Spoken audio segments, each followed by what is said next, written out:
Reverend Kathy Jones. We have not had a chance to meet her. She is the congregational specialist for the Anderson and Greenville district. And so we are thankful to be here to provide this sanctuary training. We are live, right? We are live on our page, and then we'll also be on our YouTube page later. So, yeah, here we have information about the background checks. As I was reminded, if for some reason folks cannot pay for that, the church will take care of that cost. She's asked that if you can pay genuine. So, yeah, thank you. Please. So glad to be here with you today. So I want to just say a little bit about Safe Sanctuaries and the history of Safe Sanctuaries. If you'll move those slides for me. All right. So the history is that you remember in the question is always, why Safe Sanctuaries? Why do we have to do it? And we've been doing it for a long time, since 1998, across Methodism, and since 2007 in South Carolina. And if you remember in the 90s, where the Catholic Church was being sued, and there were multi-million-dollar settlements being brought down for the Catholic Church and the Catholic Church because of child abuse and sexual misconduct on minors. What we found, though, it wasn't just wasn't the Catholic Church, but it was across all of our churches. And so the Catholic Church's situation brought up a lot of realization about hurt and trauma that was caused by the church. And it was in that time that lawyers began to go to conferences to learn how to sue churches. So the churches used to be exempt from that kind of thing, and now we know that we are not exempt at all. And so in 1990, is that 8? That says 8, yeah, 1998, the General Conference said that all conferences would have Safe Sanctuary policy. But in 2007, our own conference said every church shall have a policy. And that is when we began this journey together. We still have churches who don't know what their policy says and can't find their policies, even since 2007. But in the middle of all that, Reverend Dr. Joy Melton wrote several books as resources. And one was the Safe Sanctuaries resource, and that is the resource with best practices for churches. And so that's really what I'm going to be training on today, is best practices. Now, I will say to you that in Safe Sanctuaries ministry, and I call it a ministry, and the reason why I call Safe Sanctuaries a ministry is because the policy and guidelines give us an opportunity in our local churches to be more intentional about how we relate to one another. I don't know about you, but I've been in the local church for a long time. I'm a Cradle United Methodist, and so because of that, there are things in the life of the church that I can do with my eyes closed. I can just go in a natural motion, do it, and not even think about it. And I believe that this has happened in our churches across the way, that we have not been as intentional. We take a lot of things for granted. And so Safe Sanctuaries gives us a way to pay attention a little bit better in our relationships to one another, how we look out for one another, and how we do life together. So I call this a ministry for that reason, and have seen that as we've lived into this new way. So another part of why Safe Sanctuaries, and I'm so glad that y'all are doing this today and now, because the United Methodist Church got caught up in the BSA, or the Boy Scouts of America, lawsuit, because we house a lot of scouting programs. So that has kind of turned into churches needing to have facility use agreements that we normally haven't had before in this way, and that every church in South Carolina or across Methodism really will have to have a safe sanctuary training and an opportunity to review your safe sanctuary policy. So you can just imagine what kind of workload that's going to be for the leaders who are leading that process. So I'm really thankful that you're on the front end of this work together, because we're going to check you off as long as we know that many more of your folks are going to be trained in this policy, and I believe they will. Go to the next slide. So there are 4 sections to your policy, okay? The first section is the church's commitment, okay? And it is not only, this is why I believe that when you do the training and you show this video, that you show this video to your trustees, to your SPRC, and to your church council, and to anybody in your local church, this church, that will look at it and pay attention. And here's why. Is the persons responsible for your safe sanctuary policy are your trustees. They are the ones who are responsible for the legalities of your property and your insurance and all of those things. And so they would be the ones to be responsible for making sure that this policy was in place and being followed. They can't do that if they don't know what it says. The same thing for your SPRC is that if you ever have a minister who is accused of something, the SPRC becomes that point person, your chair. And so they need to know what the policy says in order to be able to live that out in a meaningful way, in a helpful way. The more your congregation knows what this policy says, the more you're going to be looking out for one another, and the more eyes you have, the less likely a perpetrator is going to come in and do harm to your people. So the commitment speaks to this too. The commitment, when your church council approves a policy, what happens is they say we're committing to, and the first thing that you're committing to is to conduct the ministry of Jesus Christ in ways that assure the physical, emotional safety, and spiritual growth of your children, youth, and vulnerable adults, as well as those who work with them. So it's a two-sided coin, right? We want everybody to be safe and beyond reproach. The first part of that, we do that by 4 ways. The first way is you're going to follow reasonable safety measures when selecting and recruiting. Reasonable means the things that you can do consistently. And every church has a context and an ability to do certain things. So we want to give you best practices today, right, based on your policy, but they also need to be reasonable. The second thing that we're going to be doing is implementing appropriate operational. This is how you do life together. This is what people see when they walk in the door, and they're paying attention to what you are doing with one another. Operational procedures. The third is that you're going to train your workers. Now, the best practice for training is actually every year. So every year you would train. Now, I can tell you from experience, because I've done these trainings a lot, that it feels like it gnaws. And today you're going to learn some things. But if you come back here next year and go through another training, you're going to go, we've heard this before. And you're going to be bored. But here's the thing about training every year is it builds muscle memory. And so you naturally then begin to do things, right, that you normally don't think about doing. And so it kind of puts that up on the thing. You also want to evaluate at least every 2 years.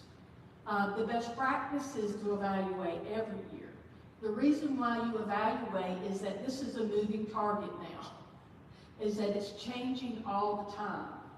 And then the last thing that you say that you will do, commit to doing, is that you're going to have a clearly defined way of reporting if an incident takes place. So those are the areas that we're going to be covering today. So section 2 is, well, it's not section 2, but your definitions. So when I'm talking about children, I'm talking about children birth to about 12 years old or 13 years old. That's really for about, birth to about 5th grade. And then youth, we're talking about 13 to 17, really 18 if they are in high school. And once they graduate, they move into adulthood. For vulnerable adults, I would be interested what you think a vulnerable adult is. Anybody know what a vulnerable adult? What would you consider? Who would you consider a vulnerable adult?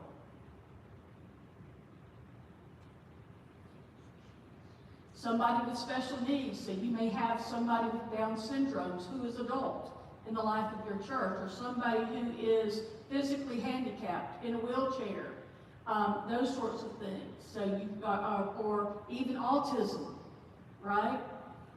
Anybody, any other ways that you see a person being vulnerable?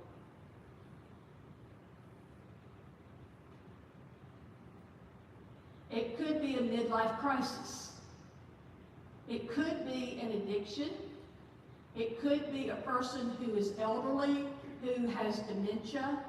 So again, this is why we look out for each other. But a vulnerable adult is somebody who basically needs help taking care of themselves, either by a facility or an outside source or a guardian of some kind who cares for them, right? And so you may think of, in your mind's eye, even today, you may think about folks in the life of this church who you would consider vulnerable that you want to just keep an eye out on and may make decisions. I got an email last week from a pastor who has a family that has an adult child with a cognitive disability. And her father has emancipated her. And the question was, do we treat her like a vulnerable adult? What was my response? Yes. That means all the operational guidelines are in place for that, right? So let's go to the next slide, and then we go to section 2, which is screening. Now I'm going to give you some best practices, but I do want you to turn to your screening. It says staff recruitment in your policy and selection guidelines. Along the way, I'm going to give you best practices as well as what your policy says. And your policy is in line with most of the best practices. So the first best practice concerns age. The best practice is a person leading who has supervisory responsibility should be 21 years of age or 5 years older than the oldest person that they are serving. So that's youth, children. But in your policy, you also have a clause here that 18-year-olds can serve as helpers in groups. And I think that is fine. You also make a note here that they are to be 5 years older than the group that they serve, which means they're probably going to be working with middle school to children age groups. The second screening requirement is forms, and so you've got forms that are there. You've got a covenant form, you've got a DMV waiver, and you've got a background waiver, background check waiver that you will need to fill out today before you leave, I think. Then the next best practice is 6 months of active participation. And I'm not sure that this is on your policy, but I recommend it as a best practice or give it to you as a best practice. And that might not be what you do. We used to say 6 months as a member. And we realized that people aren't joining churches anymore. They're just coming and getting involved. So one of the ways to navigate 6 months active participation is, I had a person one time come into the church that I was serving, and it was Vacation Bible School time. And if you know anything about Vacation Bible School, you know that you always need more people. But I had this person come in, and she said, Kathy, I just love Vacation Bible School. Now, she had just come to worship. I just love Vacation Bible School, and I would just love to work on the 3rd grade. Now, who wouldn't want somebody for that, right? I had to stop her and say, you know, I would love for you to serve this year. And we might, if you will serve this year in, like, doing snacks and stuff like that, but we really want you to come and be fed for 6 months. We want to feed you. We want you to be in worship and get fed through the gospel, and we would like for you to be a part of a small group. Because what that does is it allows you to get to know that person, not only to prevent something, but to say, this is what I'm really good at, right? In other words, you can observe, you can be in conversations with that person in 6 months or 6 weeks or whatever the time frame you place in that. You're paying attention and getting to know that person so you can put them in the right place. That's intentional ministry. Rather than the fresh meat that walks in the door and you go, hey, we're going to stick you here, right? Which is what we used to do when I was in the local church before Safe Sanctuaries. Next screening requirement is reference checks. I'm not sure that you have reference checks in your screening policy as well. It is a best practice. And a lot of times I used to think that reference checks were not really helpful because people just tell you what you want to know. But every now and then you will get a mama or an aunt or a person that person has worked for, and they will tell you just enough to have a red flag floating up there. And that's really all you want, to have another conversation about that. So all these things kind of work together. Many times we think, well, if we just do the background checks, we're safe. Well, the truth be known that some people are never caught. And so background check is really not the end-all be-all. It's necessary, but not the end-all be-all. So all of these things come together for prevention. And then the final one, I believe, is the the second one is the holy conversation. I love the holy conversation. So what if the person that is coming in and you've never met them before, and you have them to fill out an information sheet along with the covenant, and you sit down with them. And so where you and I are talking, and I see, we're just sitting around the table, I've got a cup of coffee, you know, you got a cup of coffee, and you, I don't know you, and we're sitting around, and I see on the information form that you love to garden. Well, all of a sudden, we're talking about plants, and what's working, and all those sorts of things, and we're getting to know each other in a deeper way. That's intentional ministry, right? And so that's why I call it a holy conversation. I used to call this an interview. I think it's a holy conversation to get to know one another. And I believe, too, that there are people in your church that have been serving for a long time, that if you had a holy conversation with them intentionally, that you would learn some things that you never thought you knew. You thought you knew it all, right? All right, and the last one is, of course, the background checks. When we are looking at background checks, I don't know if y'all use track 1. So track 1 is if you use track 1, which is fantastic, then they have a list already of all the people that have been checked. You can always call them and say, hey, where are we on our background checks? If you work with Sakahatchee or UMVM or any of these conference events, your background check is good for that. If you get moved or transferred to the Low Country and you join a Methodist church there or become a part of a Methodist church, then your background check goes with you there as well. So that's the good thing about track one. But when we look for background checks, we're looking for, I think, 4 things.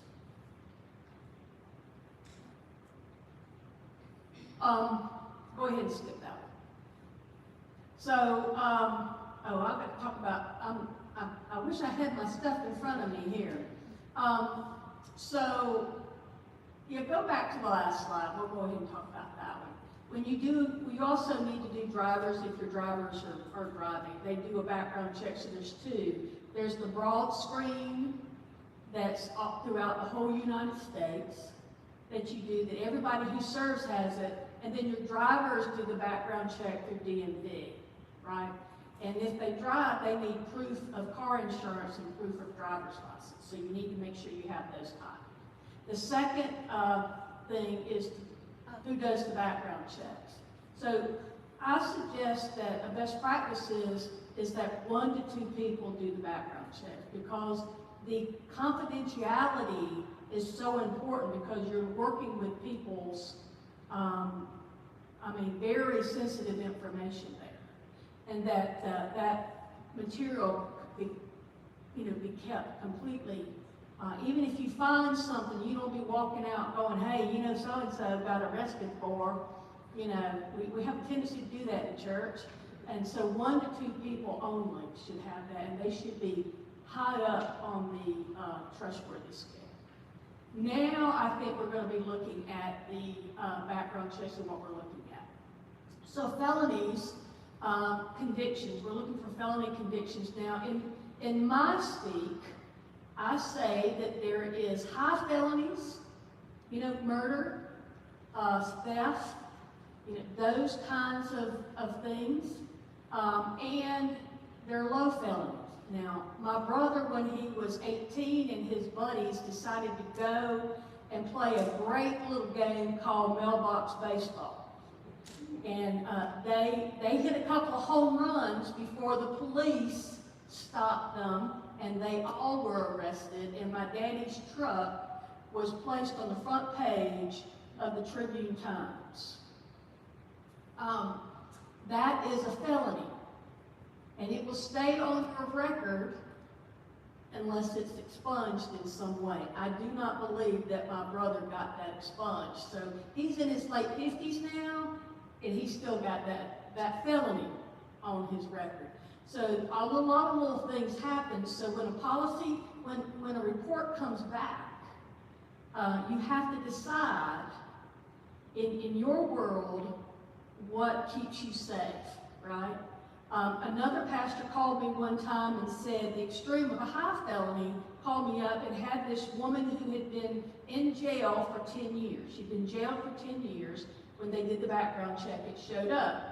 And she was convicted, and he said, I really need some people to work. He's very honest. I need some people to work with my children, and she really wants to do it. And I finally got it out of him that she had been arrested for hiring a hit on her husband. You can't make this up. All right, you just can't make it up. And I could not give him my blessing to have her do that, just because of our criteria. Hopefully she can do other things in the life of the church, but not work with children.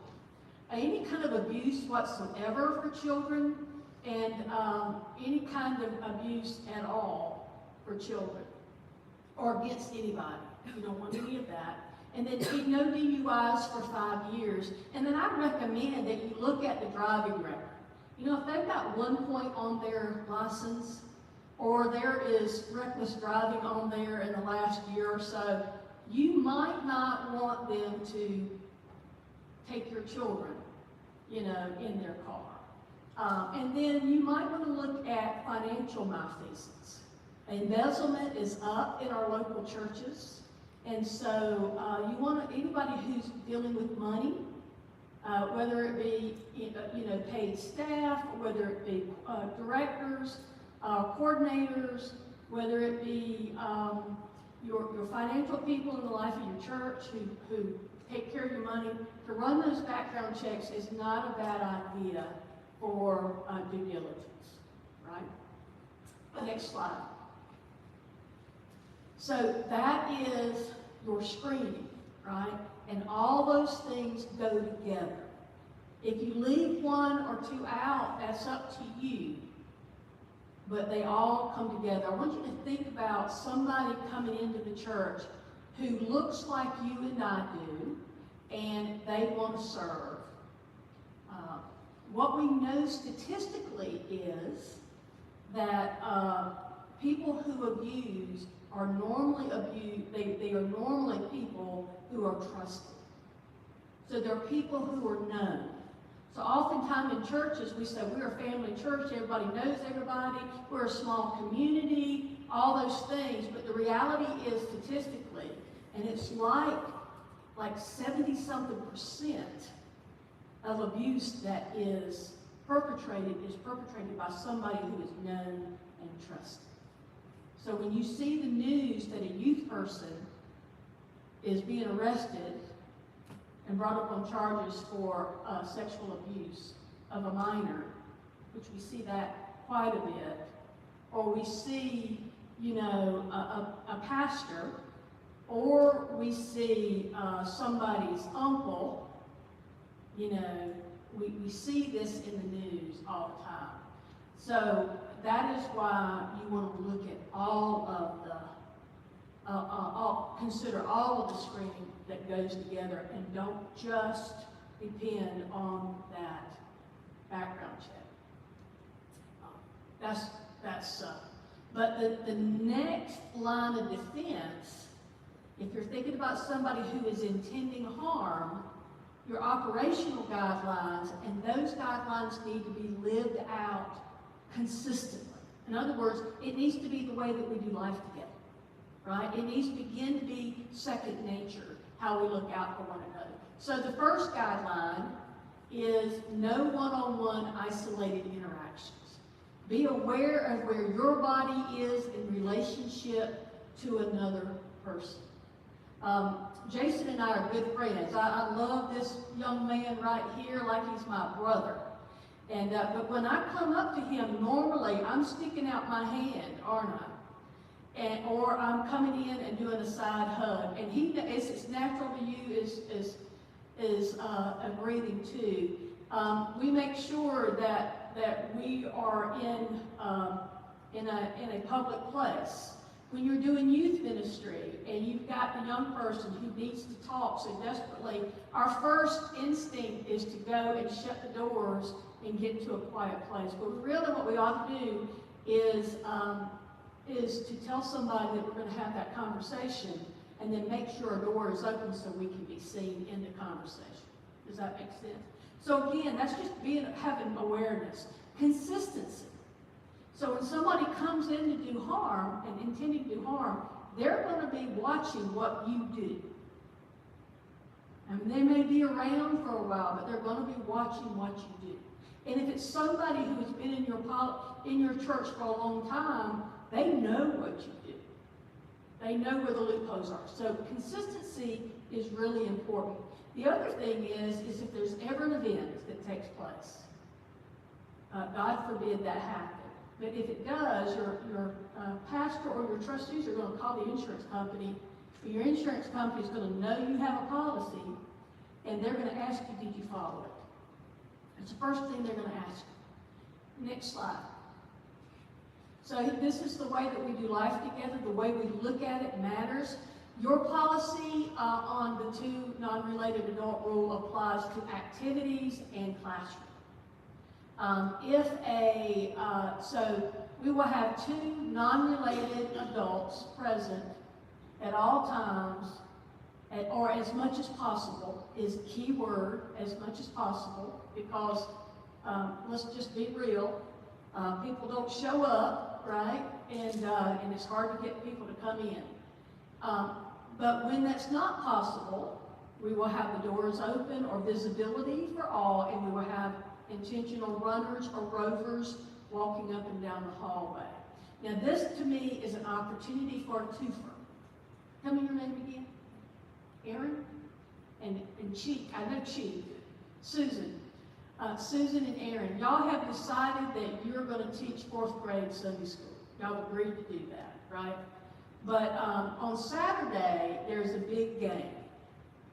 And I don't know which team you like, but you go to the Clemson-Carolina game, and it's a late game. And you've had so much fun that you can't get to Sunday school the next day.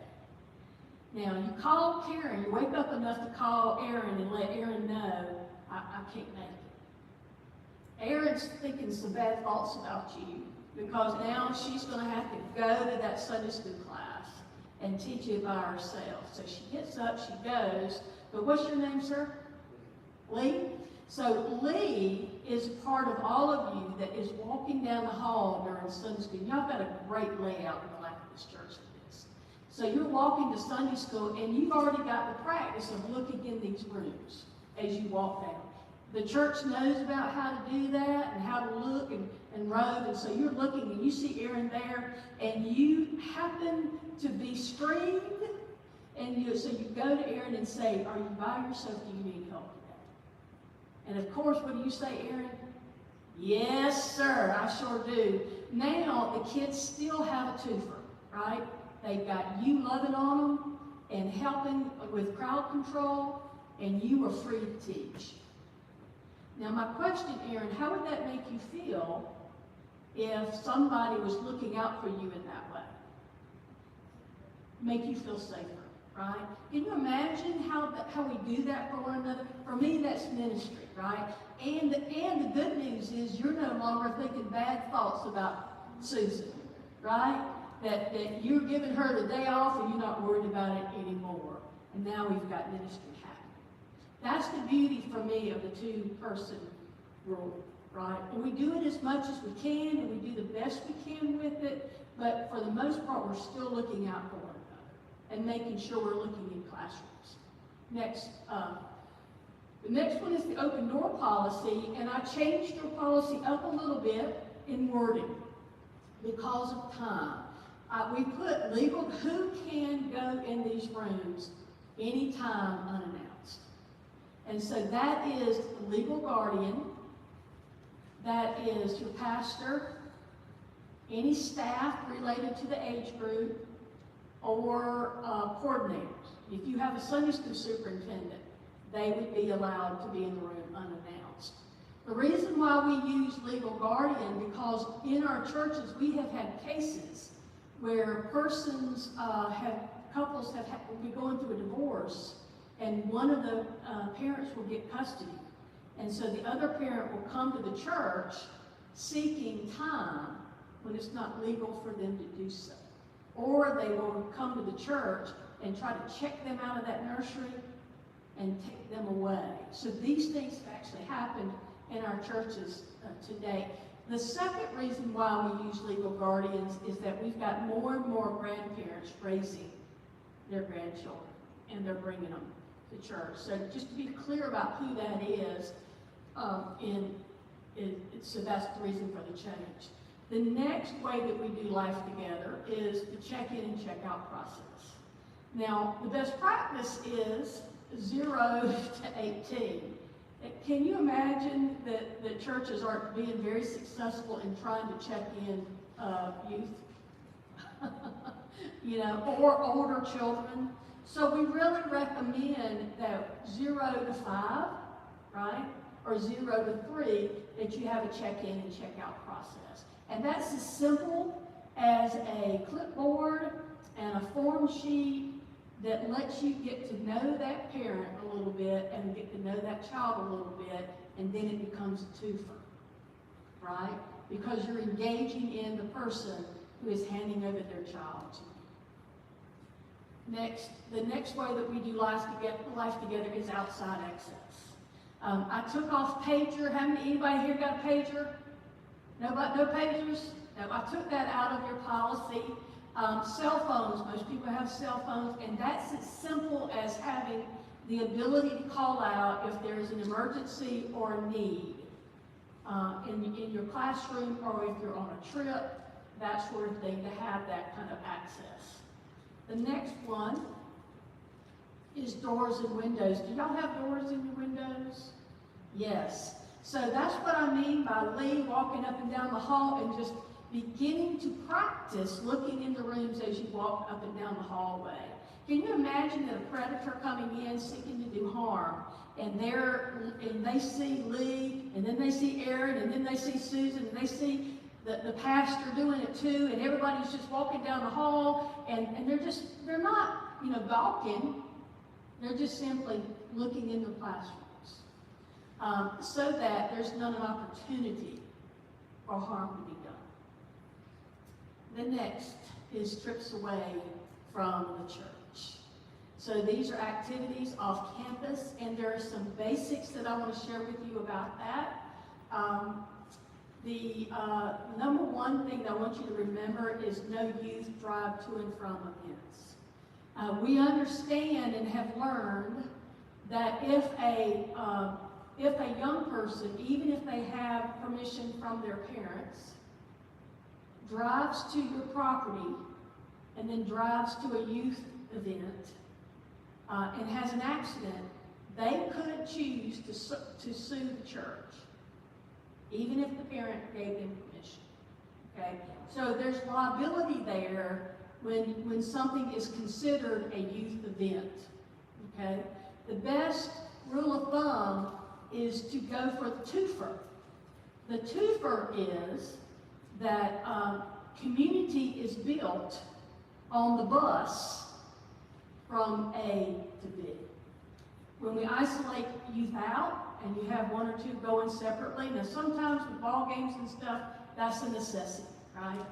But as much as possible, we want to put those groups. So that is ministry. And then adults, as much as possible, hear how that's written.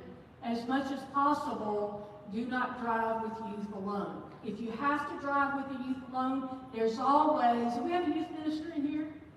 Our youth ministry, you know that there's always a young person or a child who is always, their parent is always 20 minutes late, right? And you are left by yourself. So here's a couple of key things for you to think about.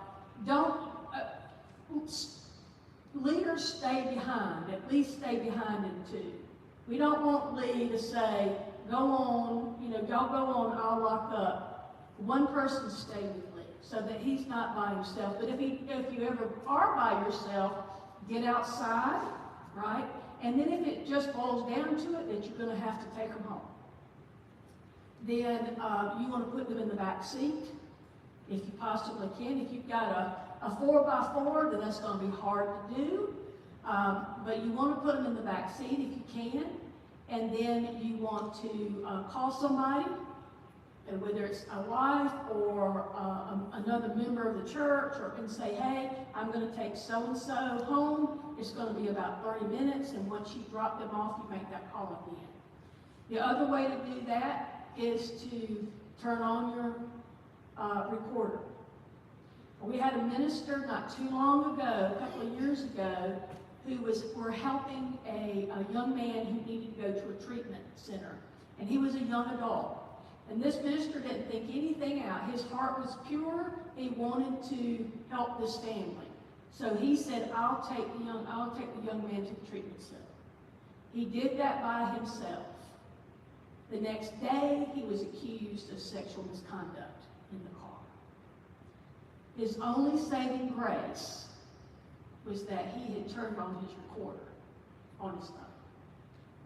That was his only saving grace in that. So these things happen, and they happen like in a blink of an eye.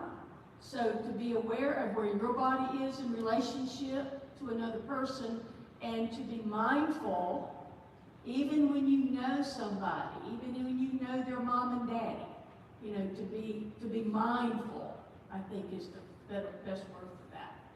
Then we have what we look for overnight trips. And these are always sticky wickets. When I think about some of the things that we did before Safe Sanctuaries, before I knew about Safe Sanctuaries, I'm sitting here thinking, I can't believe something didn't happen. So these are the things that you need to go on a trip. Every youth group ought to have medical release forms. Those are for a year, right? We give them out normally in August. and keep them in a notebook and take them with us. The next one is photo release forms.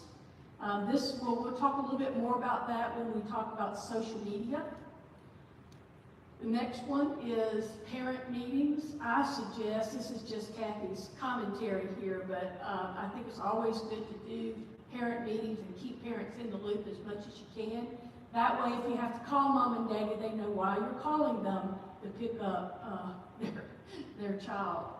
And then the next one is you want to look at a ratio of 1 to 7, male and female, appropriate. And then the next one is sleeping arrangements. There's 2 options for sleeping arrangements. The first option is that you have, go ahead to the next one. Yeah. Yeah, no. Sleeping arrangements isn't in there? Okay, I'm going to tell you then, okay, go back then. Sleeping arrangements are 2 options. One, the number 1 option is best practice, is to not have adults in the room with the youth. Now, what that means is duct tape. No glue tape, no masking tape, duct tape on the doors. And it also means you're not going to sleep very much because you know that the witching hour is 12 o'clock. At 12 o'clock, they'll stick their little heads out to see where you are. I've had them come out windows at Juluska at 12. I've seen them try to sneak out at Asbury Hills out of the lodge, told them to get back in the rooms. It's always about that time. So to figure out how you can keep them safe and also keep yourself safe. But there is the second option, and that is that a counselor who is a parent can stay in the same bed. So a mother, daughter can stay in the same bed, then you would have 2 students there. Okay, does that make sense to you? Husband and wives do not stay with each other on the retreats. Women stay with women, men stay with men, because there may be a need that one of the other has, and you don't want to knock on the door, be a female and knock on the door and get the man, you know, when you have some personal needs. So that's kind of how that works there. Next slide. Outside groups. We're thinking about BSA has taught us a lot about outside groups. So there's a couple of things that I get these questions all the time about how to handle. First of all, you have learned that you need a facility agreement form for use of outside groups. They should follow your Safe Sanctuary guidelines. So when you say yes to them, and you should say yes to them, right? You want to give them the Safe Sanctuary guidelines and say, we ask that you follow these, sign that they've read it so that you're doing due diligence. If they need to provide proof of background checks. So if they're not, then they will at their cost should run it through your track 1 to make sure that due diligence has been done. And then if something happens, then they should know who to call. Your pastor would be probably the first point of contact, if not your trustee chair. So it depends on who that is, but that's important to know what to do if something were to happen, right? And we found this to be true with Boy Scouts. Did y'all ever help house Boy Scouts here?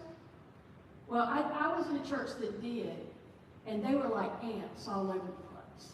I mean, on a Monday night, they were all over the halls, everywhere, and there's just not enough supervision for what they needed to do. So those are the kinds of things you want to put in place. And then the next thing we're going to talk about is social media. And I'm going to give you in your policy have a full social media policy. I'm going to give you some best practices from that. And then you can choose which ones that you think are most viable for this context. Does that make sense? Okay. So the guidelines are fairly general. First of all, multiple unrelated people managing your social media. You want a couple of people. So, for instance, if you've got Facebook accounts, you want a couple of people looking at that. Your website. If you use Twitter, any of the points of platforms that you use, you want a couple of people looking at that. What happens with churches sometimes is we have a church Facebook account, and then there might be a little bit of conflict, and that conflict will show up on Facebook. We'll start telling stuff that may not be true, or putting stuff about people. So that's when people are watching those on a regular basis, or if innuendo gets on there. So you want to make sure that what is on your page is Grace United Methodist Church worthy. And those folks are the folks who are managing that and updating that as you go. The second is your first line of communication to any group should be in the group chat, right, or a group email. So for instance, you're not going to pick out and initiate a conversation with one youth or one child. You're going to put another counselor on that, right? So there'll be two of you. As much as possible, when you're giving out information, you're going to include parents in that class. So the more we can communicate with parents back and forth, because youth and children don't really tell their parents all the details of stuff. And so that can be lost in communication. The other thing is it's suggested that we as leaders and adults don't accept, particularly if you're in a leadership role, that we don't ask for a youth or child's Facebook agreement or Twitter, or these are all 50-year-old platforms, but TikTok and Snapchat, that we don't ask for that from them. In other words, and we don't have to. For instance, in Facebook, if a youth wants to be on your personal Facebook page, it's best for them not to be. They don't need to know what you're drinking. They don't need to know what you're eating. They don't need to know who your dog is. All these sorts of things. They don't need to know where you're going, right? So it's best not to. That's the best practice. But the key is the first line of communication, and do as much group chatting as you can. Now, every now and then you're going to have a youth that's going to text you on a regular basis. What you want to do is limit that conversation. In other words, you want to get the need met. If it drags on, then you want to kind of close it down and have a meeting at another time. Does that make sense? So that you can get their need met and meet that, but that you're not initiating those. Look, we've had youth directors who we have found that they would email young teenage girls in the youth group after 12, and one even used another youth directors in the county name, was able to shift that somehow or another. So these kind of things happen, and so we want to prevent them as much as we can. You want to also preserve all one-on-one electronic communications. Now, nothing disappears, but for your purposes, if you have an online, and say you have an email exchange, you want to save that, put it in a folder. If you have text, all of these can be saved and put away so that in case that happens. Because sometimes we have young people who have bad home lives, or they're desperate for something, or something's not going on right, and they will accuse you of something or misinterpret something that you say in a text or email, right? So to have that in there. And then when you're live streaming, to let the congregation know that you are live streaming, to have an agreement. So for live streaming, we would just put a note on the doors or in the bulletin or on the screen when they come in.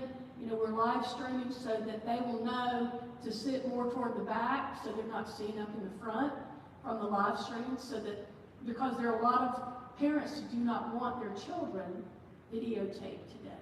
Or, so you also want to get permission to post pictures on your Facebook page or your website. And we have those on the conference website. It's UMCSC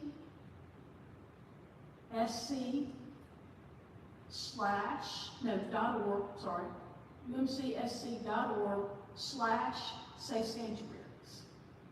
And under that is documents, and you will find photo release forms and live stream release forms there. You'll find an information form there, so that anything that you may need as far as resource, we've got that. Then the next, so that's your guidelines, your general guidelines for social media. Section 4 is your response to an allegation. And I would just have to say that when there is an allegation, and I'm going to use a form that I've added to your policy that's today. When an incident takes place, it happens to the victim and it impacts the victim, but then it moves out to the family. It's like a ripple effect. Then it moves to the church. Then it moves to your community. And if you live in Abbeville, I'm familiar, everybody's going to know what happens at Grace, you know, before half the people at Grace know about it, right? So it all kind of trickles out in the way that we do life. The thing about it is that every person feels violated. Certainly the victim is violated. The family feels violated. The church feels violated because we cannot believe that something happened here. And so there's a period of disorientation that happens and high anxiety. So this is why to know what the response to the allegation is so very important. So the first thing that we do when there is an allegation, somebody comes to us or we witness it. Okay, somebody comes to us or we witness it. The first thing we're going to start doing is documenting. We're going to write down everything that we heard or saw. We're going to date it. We're going to, what we said, everything, we're going to begin to document that. The next thing that we're going to do is when a volunteer is accused, is that we're going to ensure the protection of the victim. Okay? Whatever that means for the situation, it can mean different things. We're going to make sure that they're safe. The next thing that we're going to do is we're going to contact the senior pastor, okay? Because the senior pastor is going to be the one who is going to contact the parents. If it's a minor, they're going to contact the parents and begin to take those next steps.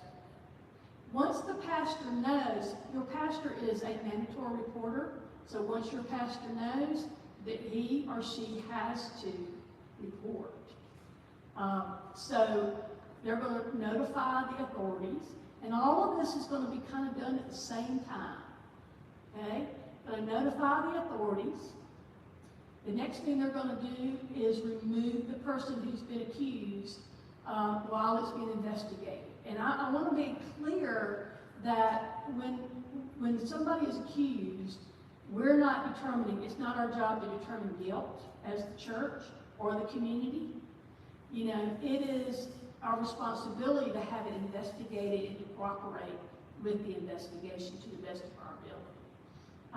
But we're going to remove that person so as to keep the victim safe and to keep things. Now, when this happens, let me just be clear, is that there's going to be wailing and gnashing of teeth, because half the church is going to believe that this well-known person that you have loved forever is not capable of doing, right? The other half is going to believe it, and the other part is not going to be sure. And so all that anxiety creates a little bit of conflict and tense time. So just be aware, those of you who are leaders, be aware that that's normal, part of the process. The pastor during this time is ministering to both. He's trying to minister to both. At the very same time, the pastor is calling the district superintendent. And the district superintendent then is going to call the conference chancellor and giving some kind of wisdom there, and then going to contact, from there, going to contact the conference communications director, Dan O'Meara. Dan is going to help the pastor, or then now at this time, probably the leadership is going to be talking with the leadership and with the pastor about a laundered statement. That laundered statement does not give a lot of details, but if the news cameras start knocking, and they will, and they're going to write something if you don't tell them something. So it's the laundered statement is going to be, yes, we have had an event here at the church that is being investigated, and we are cooperating with the investigation, with the authorities. It's all that needs to be said.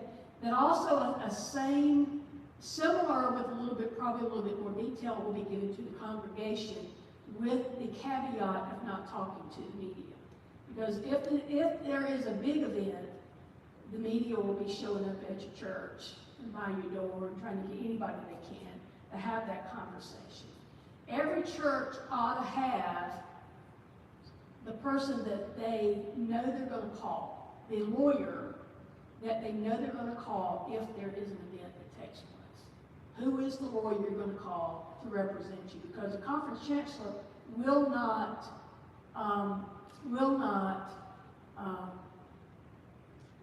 take care of the local church, right? So you need to know who that person is going to be. You may end up having to call the insurance company if there is an event. And again, they're going to ask you, did you follow your policy? You know, next steps is if a pastor is accused. And this has happened in our conference before. And it's the same process, except the person that is the point person is your SBRC chairperson. This is the person that the district superintendent always talks to in the life of the church. And so they're going to be calling the district superintendent. And now the district superintendent is going to be wedded to the SBRC chair, walking through these processes with them. They're going to call the chancellor, they're going to call the bishop and the DS are going to probably, most likely, almost 99.5% of the time, going to take the pastor out while it's being investigated. Then they're going to be talking to Dan O'Meara, and there are going to be conversations with the community, and then the bishop will call the response team to come to the church. This is a group conference-wide that is made up of counselors, pastors, social workers, people who are used to caring for folks who are in trauma. And this is just a way for to give the opportunity for churches to grieve and to get things out, so that the minister that is being appointed as kind of an interim, right, can help with the healing process. So that's the hope, that's the intent.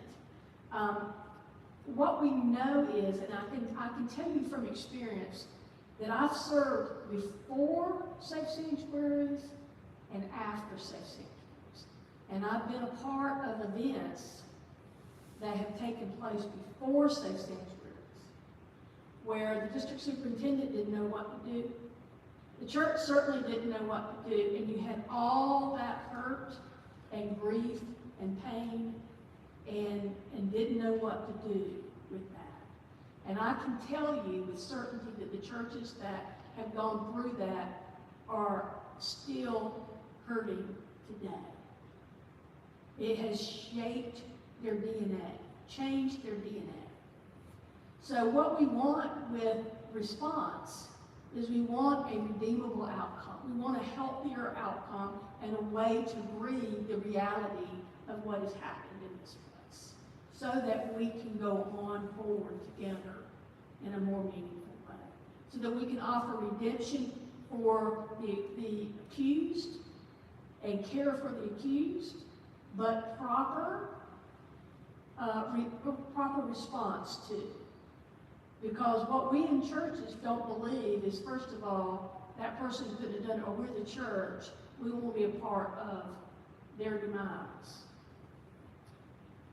Grace, and your name is Grace, is about having good boundaries. Having good boundaries, having clear processes, does not mean that you're not graceful.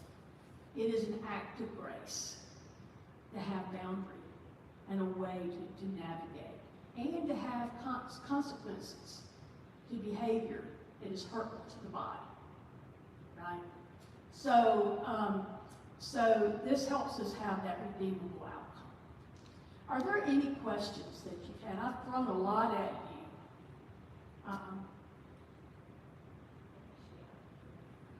Yeah, okay. We're going to ask questions off video, all right?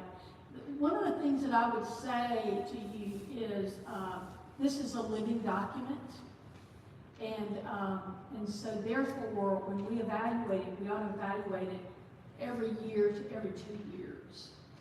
And so that because these changes and these nuances, we ought to be asking these questions. The first question is how are we doing with it? Are we consistent? Are there areas that we're just not doing? And if we're not doing them, should we push ourselves to do better, or should we take it out of the policy? The last question that you want to ask is what's missing. So in your policy here, because social media is such with COVID, we've upped that, right? Social media is so new, that's an addition for you. Right? So what do we need to add to our policy? So that is your safe sanctuary policy. I think I've trained to your policy for the most part, but you may make some additions to it. But I think we've talked about the best practices. So thank you for letting me come and share. Yes.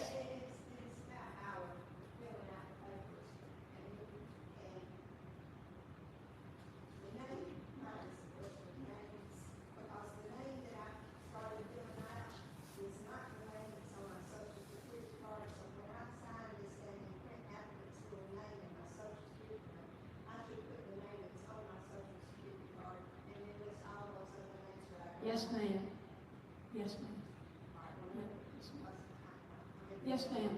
And when they run that, they will run that, by using your social, and in a few minutes the report will come. It'll be a check or clear, or it'll give a list of offenses. What should happen with that social is a black marker should go through that social. All right, and I think you can probably also, the administrator can probably shred that once the report comes back. Right. Shred it. Yeah, after the report comes back. The other thing is, the part that we have already been screened here, but we didn't pay our screen. So on our website, we have a waiver, and it's a very simple waiver. I don't think it talks about when you're last, it just gives permission to do the screening. But if you're wondering when your last screening is, the administrator can call up track 1 and get a list of the people screened and the date that they were screened. So that can be given to everybody. But screening should take place every 3 years. Some churches do every 5 years. The best practice is 3. But churches can choose how often they want to do that. Why would you not do it every year? It's $6. Well, Yeah. I mean, I thank you for saying that, because I just had a person ask me, why do we need to do it every 3 years? And I said the same thing, is we don't know what happens behind people's closed doors. When we come to church, we smile and we look just like everybody else in church and everything's fine, but when we go out these doors, things can happen. But that's simply just the recommendation. This church can choose to do it every year. That's your choice, but the recommendation is every 3 years. So who's running the checks? The cops are. Track 1, People Facts, is a... Our church locally or somebody? No, your church, so the conference has a relationship with Track 1, People Facts, it's the same group, and every church subscribes to it. Or the churches that choose to use Track 1 subscribe to it. And then you have at least one administrator right now who runs those checks. So it's just run through your local church by your people. And then the information is kept in their vault, so to speak. Yeah. But you can choose to do it every year. That's your choice. Any other questions?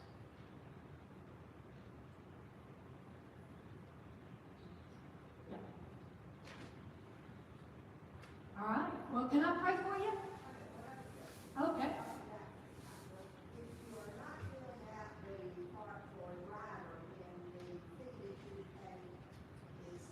It's about $10.36. It's around $10. It's a little over $10. Here it says $6, but I thought it was more than that. The DMV is about $6. The background check, broad screen background check, is a little over $10. Correct. Correct.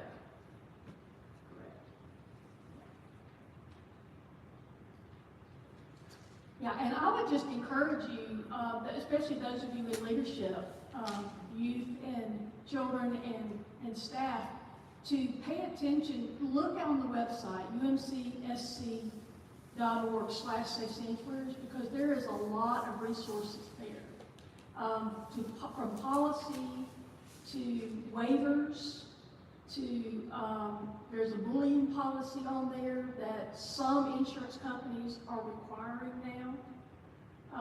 So again, this is a moving target. I do want to ask you this question though. From this training, can you see how this is ministry? Have y'all seen how this is ministry rather than just a list of do's and don'ts? It's the way that we show love together. And I believe that's what God wants us to do. Any more questions before I pray for you? Let's pray. Oh God, I thank you for this church called Grace United Methodist Church and the heart they have for you and for this community and for the great work that they've been doing and continue to do. I just pray that you overwhelm them with your Holy Spirit. Keep them safe as they do life together in meaningful ways. And may they share your gospel that makes a difference in this community. In Jesus' name we pray.